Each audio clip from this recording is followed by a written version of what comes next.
All right, brand news this week. Let's get into it. Today we're going to be, you're going to say that, but I feel like welcome back to this week's brand news episode. So this week, something a little different. Instead of an article from one of the typical publications, we've seen a great piece of viral marketing we've come across, and we'd like to talk about it. To give some context, why don't we just play the clip? This is 100 strangers who have spent over 3 hours lining up just to try some instant ramen. But why? Well, 7 days ago, I created a fake 5-star ramen restaurant and called it Nisei Ramen, or translated from Japanese, fake ramen. We took some photos, set up a completely fake website, and made a TikTok about Nisei that went viral. It went so viral, in fact, that I started only letting in influencers who had over 100,000 followers. How many followers do you have? I have 240k. Everyone else would have to wait outside. To make it even fancier, we then set up a projector to play scenes of nature, served all of our instant ramen in plant pots, and even hired a DJ to play nature noises and called the experience Ramen Forest. But the only thing that really mattered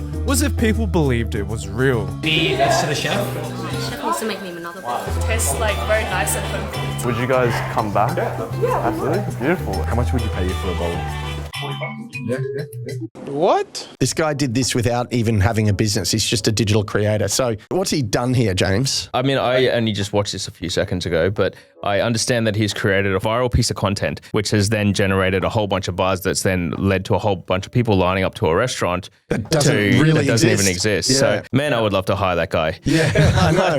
It to me has proven the power of quality digital social content marketing to build that much anticipation for a launch where you've got 100 plus influencers lining up who are not being paid to come and try a ramen restaurant where all they did was put typical ramen out of the packet in plant pots and played some nature sounds in a fake sort of trestle table restaurant. They actually followed through and made the restaurant as a result of just proving what's capable or what is capable of. It really shows as well of what you can do if you can spot the trends, because obviously they've looked at, all right, well, we know if these different components are included within a video, this is what's going to lead to the virality of it. And so it kind of does show that whilst I think creating content that is going to get a lot of reach and stuff is very quite difficult. It is also, there is a formula to doing it. Yes. It's not always going to work every single time, but there are going to be elements that you can include that are going to make sure that you are getting more reach than your typical video would. Yeah, and I think some of those elements, it's probably best to go back and look at his first ever post that was used to build anticipation for the launch of this fake restaurant. He used the trend or the excitement around a good ramen anyway, the love for the packet ramen, but then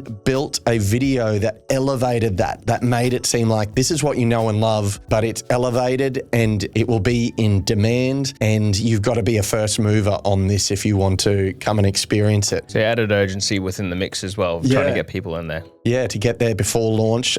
It was so cool. I've seen this sort of campaign happen before, or this sort of activity happen before, where someone gamed, I think it was TripAdvisor, and created the best restaurant in town just by focusing on what these algorithms look for to build interest and excitement in a particular event or venue. If someone can do that without even having a good restaurant, imagine what you could do if you had the thing. If you were into a particular niche and you were going to produce a product, I think this is a great example of pulling apart all the complexities of launching a business and just focusing on building demand and excitement for launch. And if you replicated some of these efforts, some of these things in these posts, building anticipation into a real business, it would really perform. It may be relevant to trend-based restaurants and things like that. That's it. The longevity of it may not be the point, but I guess if you can do it once, you potentially replicate it and switch up your business as you need to. And why not have a great, big, exciting launch of your product or business? So get into it. Check out this content creator. He's just posted a video saying someone just copied his video and reposted it and got 18 million views on YouTube